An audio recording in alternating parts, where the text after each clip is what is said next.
إن الحمد لله نحمده ونستعينه ونستغفره ونعوذ بالله من شرور أنفسنا ومن سيئات أعمالنا. من يهده الله فلا مضل له ومن يضلل فلا هادي له، وأشهد أن لا إله إلا الله وحده لا شريك له، وأشهد أن محمدا عبده ورسوله. يا أيها الذين آمنوا اتقوا الله حق تقاته ولا تموتن إلا وأنتم مسلمون. يا أيها الناس اتقوا ربكم الذي خلقكم من نفس واحدة وخلق منها زوجها وبث منهما رجالا كثيرا ونساء، واتقوا الله الذي تساءلون به والأرحام إن الله كان عليكم رقيبا. يا أيها الذين آمنوا اتقوا الله وقولوا قولا سديدا يصلح لكم أعمالكم ويغفر لكم ذنوبكم، ومن يطع الله ورسوله فقد فاز فوزا عظيما. أما بعد، فإن أصدق الحديث كتاب الله، وأحسن الهدي هدي محمد صلى الله عليه وآله وصحبه وسلم، وشر الأمور محدثاتها وكل محدثة بدعة وكل بدعة ضلالة وكل ضلالة في النار۔ دنیا میں اللہ سبحانہ وتعالی نے جو چیز بھی پیدا کی، وہ اس دنیا کا حسن ہو، اس کی زیب و زینت ہو، اس میں پائی جانے والی خوشیاں ہوں، اس میں پائی جانے والی نعمتیں ہوں، یا اس دنیا میں آنے والی تکالیف، وہ برے مناظر جو انسان کو پریشان کر دیتے ہیں، یا کوئی بھی اس طرح کی چیزیں ہیں، ان تمام کا مقصد اللہ سبحانہ وتعالیٰ کے ہاں آزمائش ہے۔ اللہ تعالیٰ کا فرمان ہے سورہ الکہف میں آیت نمبر 7 میں، اِنَّا جَعَلْنَا مَا عَلَى الْأَرْضِ زِينَةً لَهَا لِنَبْلُوَهُمْ أَيُّهُمْ أَحْسَنُ عَمَلًا۔ زمین پر جو کچھ بھی ہے، ہم نے اس کو زمین کی زینت بنایا ہے۔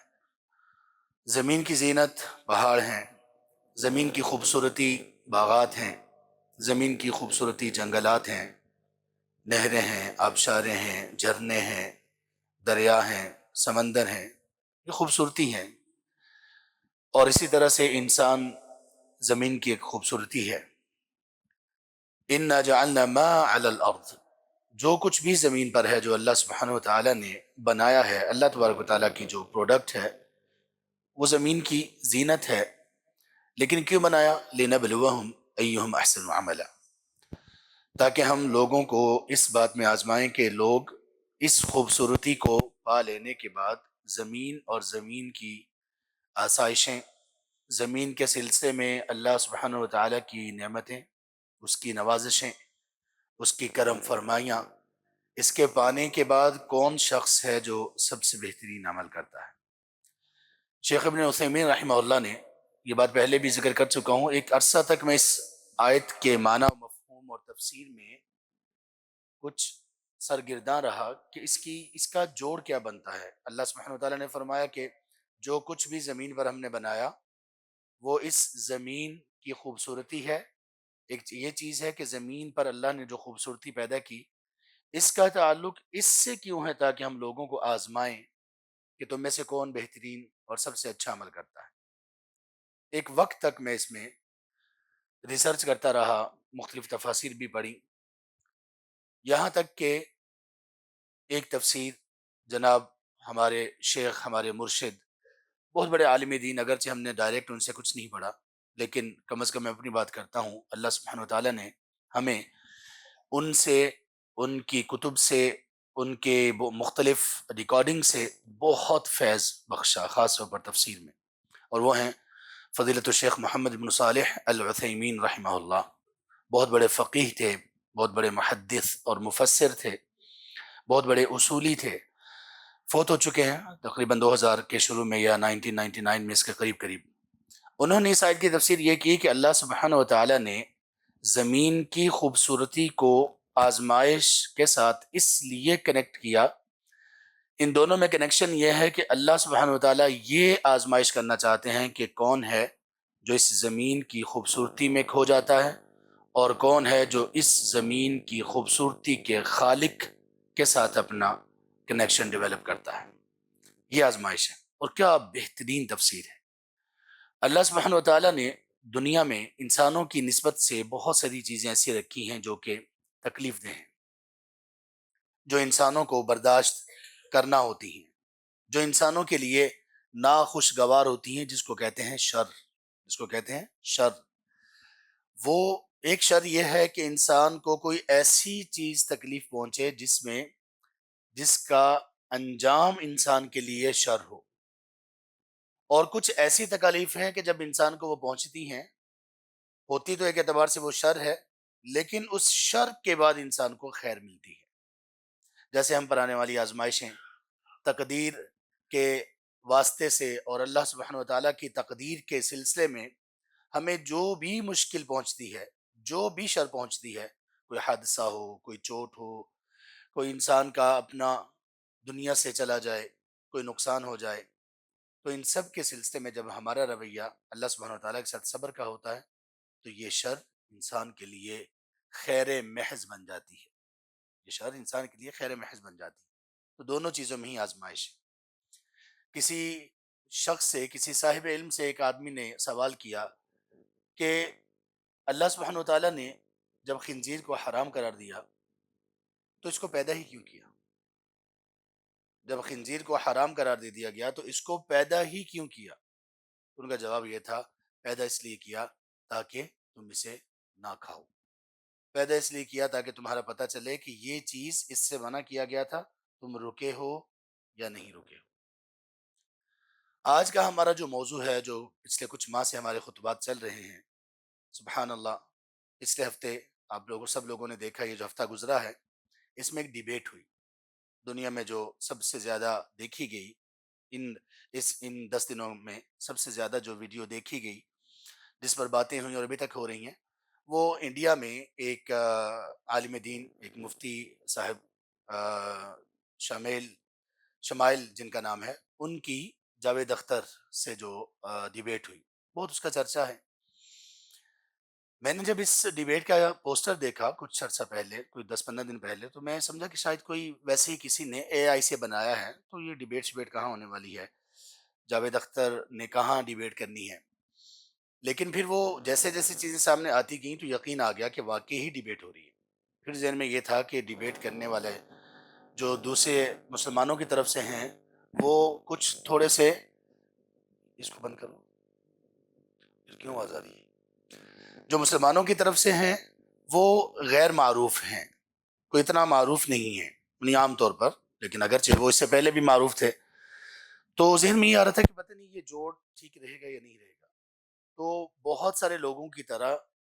چونکہ ہمارا تو انٹرسٹ تھا نا اس میں، ہمارے تو 3 مہینے سے زیادہ ہو گئے یہ خطبات چل رہے ہیں، الحاد پر ہی چل رہے ہیں، اور اسی طرح سے ہم نے ایک کورس بھی کیا 3 ماہ کا، جو چند دن پہلے ختم ہوا، ڈاؤٹ لیس کے نام سے، آپ لوگوں کے سب کے علم میں ہے، اور آپ میں سے کچھ ایسے بھی یہاں پر موجود ہیں جنہوں نے اس کورس میں حصہ لیا اور اس کو کمپلیٹ کیا الحمدللہ۔ تو اس میں یہ سب چیزیں ہم نے ذکر کی جو اس ڈیبیٹ میں آئیں، تو یہ ذہن میں آ رہا تھا کہ کیسے ہوگا یہ غیر معروف سے ہیں، ہاں اگر کسی کا تعلق ڈاکٹر ذاکر نائک، اللہ سبحانہ وتعالیٰ ان کی حفاظت فرمائے اور ان کو خیر پر سلامت رکھیں، اور ہمارے ان تمام لوگوں کو جو دین کا کام کر رہے ہیں، نہ ان کے ساتھ کوئی ان کا کوئی اس طرح کا کوئی معروف کوئی تعلق تھا۔ تو بہرحال یہ جب مناظرہ ہوا تو اس میں اس کو شروع سے نہیں دیکھ سکا، کچھ آگے چل کر میں نے دیکھا، آخر میں دیکھا، تو تب میرے سامنے صورتحال ٹھیک سے واضح نہیں تھی، سوال جواب جب ہو رہے تھے تو تب تھوڑا سا میں نے دیکھا، تو اس میں کچھ جگہوں پر مفتی صاحب کے سوال کے جواب دینے میں کچھ کانفیڈنس کی کمی تھی۔ تو میرے دل میں یہ بات آئی کہ اللہ نہ کرے ڈیبیٹ میں بھی کہیں ایسا ہی ان کا پلڑا کمزور نہ رہا ہو۔ لیکن جب ڈیبیٹ دیکھی تو بڑی شاندار تھی، اور وہ ایسی تھی جیسے کسی بچے کے ساتھ ڈیبیٹ ہو رہی ہو۔ جاوید اختر صاحب ان کا ایک نام ہے، اللہ تعالیٰ ان کو ہدایت دے دیں، اللہ تعالیٰ ہمیں بھی ہدایت پر استقامت عطا فرما دیں، اور ہمیں اللہ تعالیٰ یہ توفیق دے دیں کہ ہم کم از کم ہمارے دل میں یہ بات آ جائے کہ ہدایت کتنی بڑی نعمت ہے، اور ہمارے والدین محترم قابل احترام والدین کے ذہنوں میں یہ بات آ جائے، ہدایت کتنی بڑی نعمت ہے۔ یہ شخص، اس کا باپ بھی ملحد تھا اور علی الاعلان ملحد تھا، اور اس کا دادا غالباً ملحد نہیں تھا، وہ مسلمان تھا۔ یہاں پر ہر وہ شخص جس کے ہاں اولاد ہے، خود اپنے آپ کو بھی دیکھے اور وہ سوچ لے کہ میرے پاس دین کے علم اور دین کے تعلق میں کتنا دم ہے کہ میں، اللہ کی رحمت تو ہے ہی، کہ میں کتنی امید کر سکتا ہوں کہ میری آنے والی نسلوں میں، میرے فوراً بعد یا کچھ بعد، میری اولاد یہاں تک نہیں پہنچے گی کہ وہ اللہ مالک الملک خالق الکون اس کی ذات کا ہی انکار کر دے۔ یعنی مسلمانوں کے بچے ہیں، یہ جاوید اختر مسلمانوں کا بچہ ہے، اس کا دادا مسلمان تھا، اللہ تبارک و تعالیٰ کی توحید کو ماننے والے، کلمے پڑھنے والے ان لوگوں میں سے تھا۔ یہ ہو کیسے گیا؟ آپ یقین کیجئے پورے پچھلے 3-4 ماہ سے آپ لوگوں کو یہی بتانے کی کوشش کر رہا ہوں، کسی کو سمجھ آئی نہ آئی واللہ عالم، صرف یہ بتانے کی کوشش کر رہا ہوں کہ یہ دین بھی ایک ایسی چیز ہے جس کا ہمارے زندگی میں کوئی وجود ہونا چاہیے، ایمان بھی ایسی چیز ہے جس کا ہمیں ادراک ہونا چاہیے، یہ اللہ سے تعلق بھی ایک ایسی چیز ہے جس کا دل میں، جس کی لذت نمایاں ہونی چاہیے۔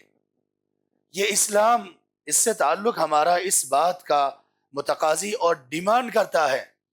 کہ ہماری دن رات کی مصروفیات، ہماری تجارت، بزنس، ہم اللہ اکبر کہیں ایسے تو نہیں کہ کولو کے بیل کی طرح، جیسے اس کی آنکھوں میں پٹی ہوتی ہے، اس کو پتا ہے کہ ایک روٹین میری بنی ہے، میں نے گھومنا ہے گھومنا ہے گھومنا ہی میری زندگی، میری گھومنا ہے، کہیں ایسے تو ہم اپنی جابز میں، اپنی تجارت میں ایسے تو غرق نہیں ہو گئے؟ کیا کر لو گے؟ کیا حاصل کر لیں گے ہم جب اجل آئے گی؟ جب وقت پورا ہوگا تو کیا ہوگا؟ ساری چیزیں کس کی ہوں گی؟ ہمارا کچھ بھی نہیں ہوگا۔ کفن میں نہ جیب ہے، نہ قبر میں کوئی ساز و سامان رکھا جاتا ہے، نہ سونا نہ چاندی نہ کچھ، نہ وہاں پہ کوئی تعلقات ہیں، نہ ریفرنس ہے، نہ آپ کی کمپنی، نہ آپ کی جاب، نہ آپ کی تجارت، نہ آپ کی فیکٹری، نہ آپ کے تعلقات، کچھ بھی نہیں ہے۔ اگر ہے تو کیا ہے؟ جو بویا وہی کاٹو گے، جو اعمال، جو ایمان ہے وہی کاٹو گے۔ اس لیے وہاں پر سوال ہی اللہ تبارک و تعالیٰ نے وہ 3 رکھے، ان میں سے کسی سوال کا تعلق آپ کے بزنس، آپ کے ورلڈلی کیریئر، آپ کے اس بڑے بڑے منصوبوں میں سے کسی کے ساتھ بھی نہیں ہے۔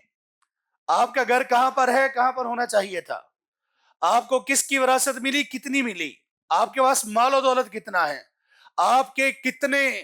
شان و شوکت کے ساتھ آگے پیچھے لوگ کتنے پھرتے تھے، ایک بھی سوال نہیں ہے۔ آپ اس بچے کو دیکھیں، اس اسٹوڈنٹ کو دیکھیں جو امتحان کی تیاری میں رات دن ایک کر دیتا ہے۔ ہم نے کچھ ایسے طلبہ بھی دیکھے کہ جو امتحان کے دنوں میں صرف اور صرف پڑھنے کے لیے، رات کو جاگنے کے لیے کچھ ایسی دوائیاں استعمال کرتے تھے کہ نیند نہ آئے، انرجی ڈرنکس پینا۔ اس کی کیا حالت ہوتی ہوگی اس طالب علم کی کہ جس نے پوری ایک کتاب رات دن رٹی، ایک ایک چیز کو رٹا، لیکن جب کوسچن پیپر سامنے آیا تو اس میں سے کوئی ایک بھی سوال اس سے نہیں پوچھا گیا۔ اللہ کی قسم ہم سب اسی طالب علم کے جیسے ہیں، زندگی بھر ایک ہی کتاب کو رٹ رہے ہیں، دنیا دنیا، مال دولت، تجارت، بزنس، ہر چیز اسی میں ہماری ہے، اور جب پہلا کوسچن پیپر ہمارے سامنے آئے گا قبر میں، اس میں کوئی نام و نشان نہیں ہوگا اس پوری کتاب کے رٹنے کا جو زندگی بھر ہم رٹتے رہے۔ اس میں کیا ہوگا؟ سب سے پہلا سوال، من ربک، زندگی گزار کے آئے ہو، بڑے شان و شوکت سے گزار کے آئے ہو، بڑے ذہین اور بڑے فتین تھے، بڑے سمارٹ اور بڑے بہت آگے بڑھنے کا جذبہ رکھنے والے تھے، بہت کچھ تم نے جمع کیا، من ربک، بتا تیرا رب کون ہے؟ کہاں گیا ہنر؟ کہاں گئی وہ ایکسیلنسی؟ کہاں گئی وہ مال و دولت؟ کہاں گیا وہ ہمارے سارے کر و فر اور وہ شہرت؟ ساری چیزیں کہاں گئیں؟ ہلکان ہو جاتے ہیں ہم، مرے جاتے ہیں ہم اپنے بچوں کے لیے بھی صرف اس بات پر کہ تیری ڈگری، تیرا کالج، تیری یونیورسٹی، یہ کر لو، وہ کر لو، یہ کر لو، ایسا کر لو۔ اللہ اکبر، من ربک، ہمارے رب نے ان ساری چیزوں کو کوئی سوال ہی نہیں کیا۔ ہاں سوال قیامت کے دن پھر ہوگا، سوال قیامت کے دن پھر آپ کے کیریئر کا ہوگا، اور آپ کے کیریئر کے متعلق، آپ کی جاب اور تجارت کے متعلق 2 سوال ہوں گے، من این اکتسب وفیما انفق، بتاؤ مال کمایا کہاں سے تھا، کیسے کمایا تھا؟ اور دوسرا سوال یہ ہوگا کہ مال کمانے کے بعد لگایا کہاں پہ تھا؟ یہ دو ہی سوال۔ خبر میں آپ کے کریئر کے بارے میں کوئی سوال نہیں، اور یہ پہلا کوسچن پیپر ہے جو اس میں کامیاب ہوا، آگے کامیابی کے چانسز بہت نمایاں ہیں، اور جو یہاں فیل ہو گیا اگلے امتحان اس کے لیے ممکن نہیں ہے کہ وہ کامیاب ہو جائے۔ واللہ المستعان۔ من ربک، ما دینک، من ربک، تیرا رب کون ہے؟ ربوبیت کے بارے میں ہم نے یہاں پہ کئی جمعے، کئی خطبات یہاں پہ پڑھائے ہیں۔ رب کس کو کہتے ہیں؟ رب ہونے میں اللہ تعالیٰ کی کتنی صفات ہیں؟ رب کا معنی اور مفہوم کیا ہے؟ اللہ سبحانہ و تعالیٰ نے اپنی اس صفت ربوبیت کو قرآن کریم کی کتنی آیات، کتنے پاروں میں بیان کیا ہے۔ واللہ یہی ربوبیت ہے، جو اس سے آشنا ہے وہ کبھی بھی اللہ کی راہ سے ہٹنے کا سوچ بھی نہیں سکتا۔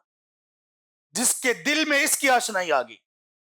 دو عالم سے کرتی ہے بیگانہ دل کو، عجب چیز ہے لذت آشنائی۔ یہ آشنائی ہے علم کی آشنائی، علم کا نور، علم کی روشنی۔ ہم نے کیا کیا؟ کیا ہے ہمارے پاس؟ آج اگر کوئی بندہ خدا کا منکر، نعوذ باللہ، وہ آ کر ہمارے سامنے اوٹ پٹانگ باتیں کرے، اس کی باتیں بالکل کمزور ہوں گی، اس کی باتیں مکڑی کے جالے کی طرح ہوں گی، اس کی باتیں جاوید اختر کی طرح ہوں گی، لیکن ہم میں سے کتنے لوگ ایسے ہیں جو اس مکڑی کے جالے سے بھی اپنے آپ کو بچانے کی اہلیت نہیں رکھتے؟ اس لیے کہ کوئی کنیکشن ہی نہیں ہے، علم سے کوئی وابستگی نہیں ہے۔ قرآن پر صرف ایمان ہے اس کے نام پر۔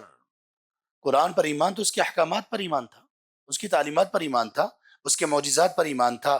اس میں جو شہادتیں، جو ماضی، جو ہسٹری، اس پر ایمان تھا، اس کی پیشین گوئیوں پر ایمان تھا، اس کے ایک ایک حرف کے سچ ہونے پر ایمان تھا۔ لا ریب فیہ، جس کا یہ ایمان ہوگا، ہدی للمتقین، قرآن ہدایت تو صرف ان کے لیے ہی بننا تھا، سب کے لیے قرآن ہدایت نہیں ہے۔ ہدی للناس جو قرآن کریم کو کہا گیا تو یہ کہا گیا ہدی للناس، یہ اوپن فار آل ہے، اس کی گائیڈنس اوپن فار آل ہے، ہر بندہ اس کی گائیڈنس کو لے سکتا ہے، لیکن کون لے گا، اس کا کرائیٹیرین کیا ہے؟ وہ یہ ہے المتقین، ہدی للمتقین، جو متقی ہوگا، جو تقوی پر آئے گا، ہدایت اس کو نصیب ہوگی۔ اور تقوی کہاں سے ملے گا؟ علم سے ملے گا۔ یہ علم کی امپورٹنس ہے کہ اللہ سبحانہ وتعالیٰ نے سب سے پہلا حکم اس امت کے لیے، جس کے بعد کوئی امت نہیں، اس نبی پر ہمارے ماں باپ، ہماری اولادیں، نسلیں، مال و دولت سب آپ پر قربان ہو، صلی اللہ علیہ وآلہ وصحبہ وسلم، ان پر سب سے پہلا جو حکم نازل کیا وہ ہے اقرأ، اقرأ، اے پیغمبر پڑھنا شروع کیجئے۔ جبریل علیہ السلام نے آ کر آپ کو کہا یا محمد اقرأ، آپ نے فرمایا ما انا بقارئ، کہا گیا کہ پڑھیے، آپ نے کہا مجھے تو پڑھنا نہیں آتا، پھر فرمایا اقرأ، بلکہ آپ کو بغل گیر ہوئے آپ سے اور خوب دبایا سیدنا جبریل علیہ السلام نے، پھر کہا اقرأ، محمد کریم صلی اللہ علیہ وسلم نے پھر کہا ما انا بقارئ، پھر دبایا، پھر تیسری مرتبہ کہا اقرأ باسم ربک الذی خلق، تو جیسے یہ پڑھا تھا جبریل علیہ السلام نے اسی طرح سے انہوں نے پڑھنا شروع کر دیا۔ دنیا کی امامت ملی، انبیاء اور رسل کی امامت ملی، ختم نبوت کو پایا، سب سے بلند و بالا مقام کو پایا، اس لیے کہ سب سے پہلا حکم کیا تھا اقرأ باسم ربک الذی خلق۔ ہم نے پوری طرح سے چن چن کے اپنے تعلق کو توڑا ہے، ہم نے اتنی ناقدری کی ہے اسلام کی، اسلام کی تعلیمات کی، ہم نے ہر اس جگہ، ہر اس موقع کی ناقدری کی جہاں آپ ایمان کو سیکھ سکتے ہیں، جہاں آپ ایمان کی لذت کو محسوس کر سکتے ہیں، جہاں آپ ایمان کو علم کی روشنی میں پوری طرح سے آشکار کر کے اپنے ذہن میں بٹھا کر دوسروں تک پہنچانے کے قابل ہو سکتے ہیں، ہم نے ناقدری کی، ناقدری کی، نہ ہمارے پاس وقت، نہ جستجو، نہ دلچسپی، اور نہ ہی اللہ سبحانہ وتعالیٰ کی طرف سے کوئی ایسی راہ ہمیں ملی کہ چلیں کوئی راستہ ہی آسان ہو جائے۔ کبھی کبھی شر بندے کو اس خیر پر لے آتی ہے کہ جس خیر کے بغیر بندے کا انجام ہی بڑا برا تھا، لیکن اس خیر پر آنے کا سبب کیا بنتا ہے؟ شر۔ ہم میں سے بہت سارے لوگ ایسے ہیں جو حوادث کے بعد، حادثات کے بعد دکھ اور غم کے بعد، کسی آزمائش کے بعد اللہ کی طرف آتے ہیں اور جھک جاتے ہیں۔ اللہ اکبر۔ آج کا ہمارا موضوع ہے، یہ چلے گا انشاءاللہ، ہم ایک آدھ مزید خطبے میں بھی اس کو بیان کریں گے کہ یہ شر انسان کے لیے اللہ کی طرف سے ایک آزمائش ہے اور کیوں ہے، اور ملحدین کے لیے یہ آزمائش کیسے بن گئی۔ جاوید اختر کی سب سے بڑی دلیل، بچگانہ دلیل، ہم یہ پہلے اسی پر ہمارا بھی ٹاپکس چل رہے ہیں کچھ خطبات سے، کہ الحاد کے اسباب کیا ہیں۔ ملحدین کے ہم نے 3 اقسام بیان کی تھی۔ کچھ وہ ہیں جو علمی یا فکری اور نظریاتی اعتبار سے ملحد ہوتے ہیں، جن کی تعداد دنیا بھر میں بہت کم ہے، بہت ہی کم ہے۔ کچھ وہ لوگ ہیں جو کہ نفسیاتی کچھ ڈس آرڈرز کی وجہ سے ملحد بنتے ہیں، کوئی چوٹ، کوئی حادثہ، کسی کی زیادتی، کوئی کچھ، اس کی وجہ سے بنتے ہیں۔ اور کچھ ایسے ہیں جو شہوات کی وجہ سے ملحد بنتے ہیں، جیسے کہ ہمارے جو خطبات شروع ہوئے تھے، جو یہ ایک سیریز شروع ہوئی الحاد سے انکار تک، اس وقت ہم نے یہ ساری باتیں بیان کی تھیں، کس طرح سے آج پاکستان پر پوری طرح سے یلغار ہے، پورا اٹیک ہے، پوری طرح سے اٹیک ہے، کہ ان لوگوں کو شہوات میں، بیہودہ فحش مواد میں، پورنوگرافی میں، اس طرح کی چیزوں میں نوجوانوں کو ڈال کر پھر ایک وقت کے بعد ان پر اٹیکس کیے جائیں، الحاد کے، ایتھیزم کے، لبرلزم کے، سیکولرزم کے، پھر بچنے والے بہت کم ہوتے ہیں۔ بہت بہت متحرک ہیں لوگ، بہت متحرک ہیں لوگ آج بھی، اور ان لوگوں کو، جن لوگوں پر یہ ظلم اور زیادتی اور یہ بلاسفہمی ثابت ہو گئی، پوری طرح سے شواہد موجود ہیں، ان کا فرینسک ہو چکا، ان لوگوں کو بھی بڑے آہستگی کے ساتھ، بڑی رازداری کے ساتھ رہا کیا جا رہا ہے، اور ساتھ ہی ان کو ملک سے باہر نکالا جا رہا ہے۔ یہ سب چل رہا ہے، ہمارے علم میں نہیں ہے نا، ہماری دلچسپی نہیں ہے، ہم اس کو دیکھنا نہیں چاہتے ہیں، ہم اس کو سننا نہیں چاہتے ہیں۔ اور کچھ لوگوں نے کنٹروورسی اس کے بارے میں تیار کر رکھی ہے، وہ کہتے ہیں نہیں جی یہ بلاسفیمی جو ہے نا بزنس گینگ ہے۔ ان لوگوں پر بھی یہ الزام لگاتے ہیں جو لوگ اس کے سلسلے میں کام کر رہے ہیں، جو لوگ مدد کرتے ہیں، کہ ہاں یہ وہ لوگ ہیں جو پچھلے اتنے عرصے سے ہم ان کی آئی ڈیز کو، ان کے پروفائلز کو ہم فالو کر رہے ہیں، یہ اس طرح کی بلاسفیمی کا اور توہین خدا کا، توہین رسول کا، توہین قرآن کے مرتکب ہوئے، بار بار ہوئے۔ یہ بتانے کے بعد پھر اتھارٹیز نے، ایف آئی اے نے خود بھی وہ اس کی پوری تحقیق اور جان پھٹک کرنے کے بعد پھر وہ لوگوں کو اٹھاتے ہیں، ان کو گرفتار کرتے ہیں، اور اس طرح کے لوگوں کے شواہد کو چیک کر لینے کے بعد، جیل ہونے کے بعد ان کو رہا کیا جا رہا ہے۔ اور اس طرح کے لوگ جو یہ کر رہے ہیں، یہ جو وکلاء کا دستہ ہے، آج کل رات میں نے دیکھا اور میں حیران رہ گیا، کتنی واضح نشانی ہے ان لوگوں کی اس ساری سازش کی، کہ ان میں سے ایک وکیل کا، جو وکیل خود کو کہتا ہے کہ ہم یہ معصوم لوگ تھے، ان کو ٹریپ کیا گیا، بلاسفیمی میں ٹریپ کیا گیا ان کو، یہ وہ جو گینگ ہے، یہ پورا گروہ ہے۔ اس کا انٹرویو کس کے ساتھ چل رہا تھا؟ پروفیسر ہود بھائی کے ساتھ، شاید آپ میں سے کچھ لوگ جانتے ہوں، یہ قائد اعظم یونیورسٹی کا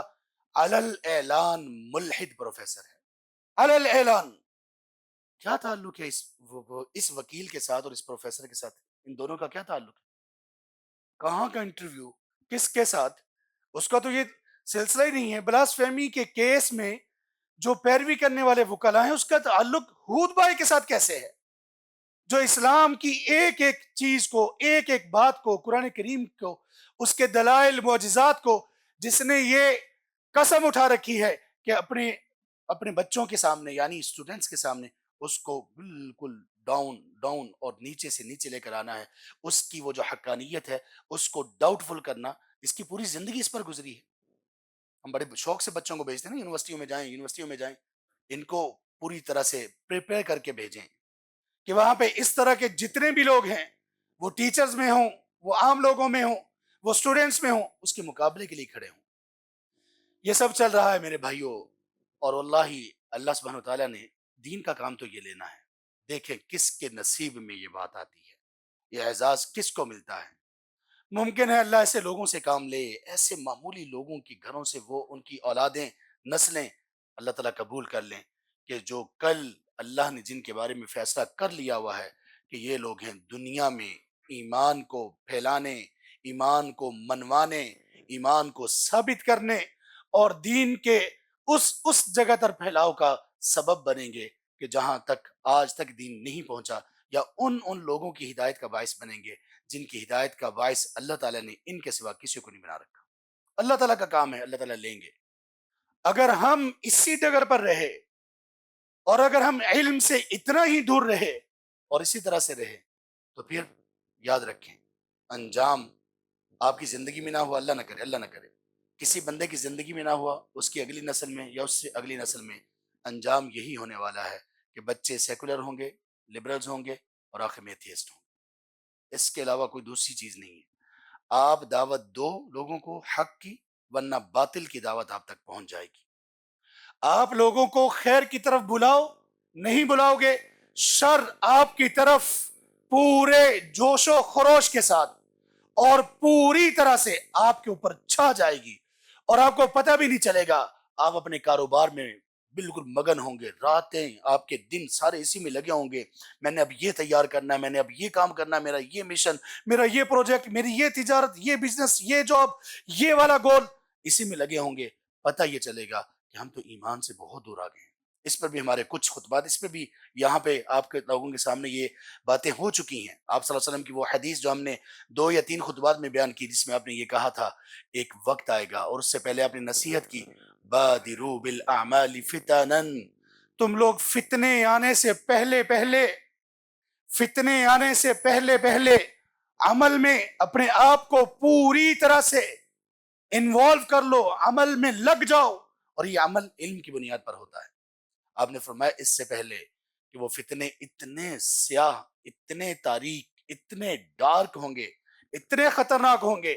کہ جیسے کسی بہت تاریک رات کا پچھلا پہر ہوتا ہے، تاریک رات کے جیسے ٹکڑے ہوتے ہیں، اور ان کی انٹینسٹی آپ نے اس طرح سے بیان کی، یصبح الرجل مؤمنا ویمسی کافرا، آدمی صبح کے وقت میں مومن ہوگا، شام کو کافر ہو چکا ہوگا۔ صبح مومن ہوگا، شام کو کافر ہو چکا ہوگا۔ یہ کوئی میری جذباتی تقریر نہیں ہے، یہ اس شخص کا فرمان ہے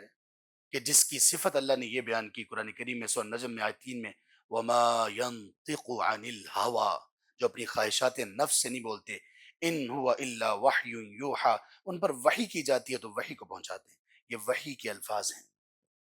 یہ اللہ کی طرف سے پیغام ہے۔ يُصْبِحُ الرَّجُلُ مُؤْمِنًا وَيُمْسِي كَافِرًا، آدمی صبح مومن ہوگا، شام تک کافر ہو چکا ہوگا، شام مومن ہوگا، صبح تک کافر ہو چکا ہوگا۔ کہاں جاؤ گے؟ پناہ نہیں ملے گی اللہ کے سوا۔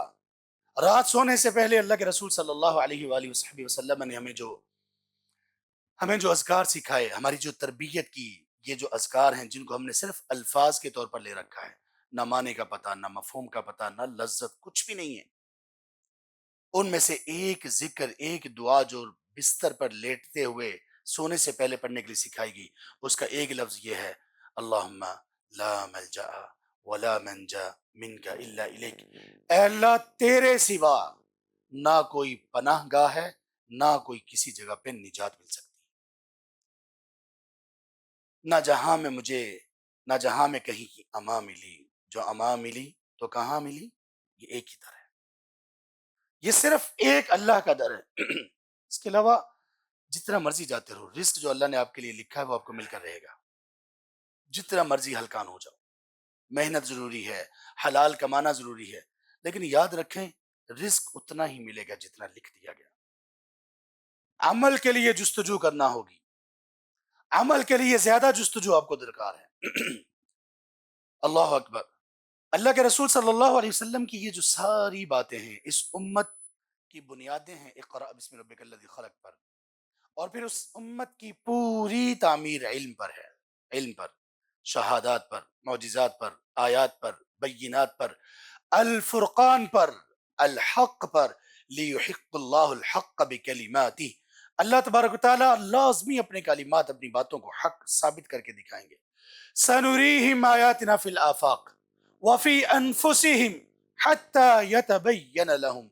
انہ الحق، ہم لوگوں کو اپنی نشانیاں دکھائیں گے، افلاک میں بھی، خود ان کے اپنے جسموں میں بھی، اپنے نفسوں میں، ان کی اپنی زندگیوں میں اللہ کی اتنی نشانیاں دیکھیں گے، یہاں تک کہ یہ بات ان کے لیے واضح ہو جائے گی، حتی یتبین انہ الحق، کہ یہ اللہ کی ذات حق ہے،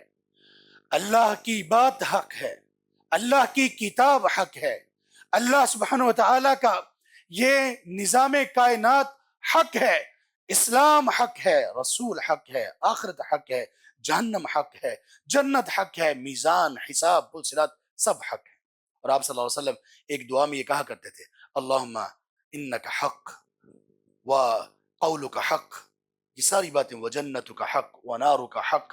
ساری باتیں آپ کہا کرتے تھے، اللہ تو حق ہے، اے اللہ تیری بات حق ہے، تیری کتاب حق ہے، تیرے رسول حق ہیں، آخرت حق ہے، یہ ساری چیزیں انسان کے سامنے واضح ہو جائیں گی۔ لیکن اگر ہم نے جستجو نہ کی تو پھر زندگی تو آزمائش ہے۔ تبارک الذی بیدہ الملک وہو علی کل شیء قدیر الذی خلق الموت والحیاۃ لیبلوکم ایکم احسن عملا، زندگی اور موت کو اس لیے پیدا کیا گیا تاکہ وہ رب تمہیں آزمائے، احسن عملا، کون ہے جو سب سے بہترین عمل کرنے والا ہے۔ اللہ تبارک و تعالیٰ ہمیں ایمان پر استقامت دیں، اور اللہ تبارک و تعالیٰ ہمیں اس کی لذت کو چکھنے کی اور اس لذت کی طرف آنے اور علم حاصل کرنے کی توفیق عطا